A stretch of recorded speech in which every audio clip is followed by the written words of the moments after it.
पवन पुत्र हनुमान बाल ब्रह्मचारी थे, लेकिन मकरध्वज को उनका पुत्र कहा जाता है। ये कथा उसी मकरध्वज की है।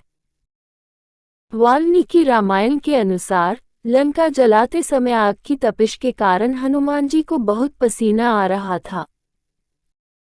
इसलिए लंका दहन के बाद जब उन्होंने अपनी पूंछ में लगी आग को बुझाने के लिए समुद्र में छलांग लगाई तो उनके शरीर से पसीने की एक बड़ी सी बूंद समुद्र में गिर पड़ी। उस समय एक बड़ी मछली ने भोजन समझ वह बूंद निगल ली। उसके उदर में जाकर वह बूंद एक शरीर में बदल गई। एक दिन पाताल के असुरराज अहिरावण के सेवकों ने उस मछली को पकड़ लिया। जब वे उसका पेट चीर रहे थे तो उसमें से वानर की आकृति का एक मनुष्य निकला। वे उसे अहिरावण के पास ले गए। अहिरावण ने उसे पातालपुरी का रक्षक नियुक्त कर दिया। यही वानर हनुमान पुत्र मकरध्वज के नाम से प्रसिद्ध हुआ। जब राम रावण युद्ध हो रहा था तब रावण की आज्ञानुसार अहिरावण राम लक्ष्मण का अपहरण कर उन्हें पातालपुरी ले गया। उनके अपहरण से वानर सेना भयभीत व शोकाकुल हो गई, लेकिन विभीषण ने ये भेद हनुमान के समक्ष प्रकट कर दिया। तब राम लक्ष्मण की सहायता के लिए हनुमान जी पातालपुरी पहुँचे। जब उन्होंने पाताल के द्वार पर एक वानर को देखा तो वे आश्चर्यचकित हो गए। उन्होंने मकरध्वज से उसका परिचय पूछा।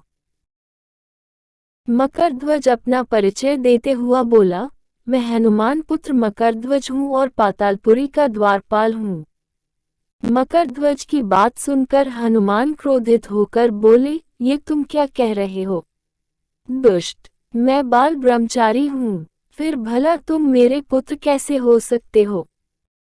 हनुमान का परिचय पाते ही मकरध्वज उनके चरणों में गिर गया और उन्हें प्रणाम कर अपनी उत्पत्ति की कथा सुनाई। हनुमान जी ने भी मान लिया कि वह उनका ही पुत्र है, लेकिन ये कहकर कि वे अभी अपने श्रीराम और लक्ष्मण को लेने आए हैं। जैसे ही द्वार की ओर बढ़े वैसे ही मकरध्वज उनका मार्ग रोकते हुए बोला, पिताश्री, ये सत्य है कि मैं आपका पुत्र हूँ, लेकिन अभी मैं अपने स्वामी की सेवा में हूँ, इसलिए आप अंदर नहीं जा सकते। हनुमान ने मकरध्वज को अनेक प्रकार से समझाने का प्रयास किया, किंतु वह द्वार से नहीं हटा। तब दोनों में घोर युद्ध शुरू हो गया। देखते ही देखते हनुमान जी उसे अपनी पूंछ में बांधकर पाताल में प्रवेश कर गए। हनुमान सीधे देवी मंदिर में पहुंचे जहां अहिरावण राम लक्ष्मण की बलि देने वाला था। हनुमान जी को देखकर चामुंडा देवी पाताल लोक से प्रस्थान कर गईं। तब हनुमान जी देवी रूप धारण करके वहां स्थापित हो गए। कुछ देर के बाद अहिरावण वहां आया और पूजा अर्चना करके जैसे ही उसने राम लक्ष्मण की बलि देने के लिए तलवार उठाए, वैसे ही भयंकर गर्जन करते हुए हनुमान जी प्रकट हो गए और उसी तलवार से अहिरावण का वध कर दिया। उन्होंने राम लक्ष्मण को बंधन मुक्त किया। तब श्री राम ने पूछा, हनुमान, तुम्हारी पूंछ में ये कौन बंधा है?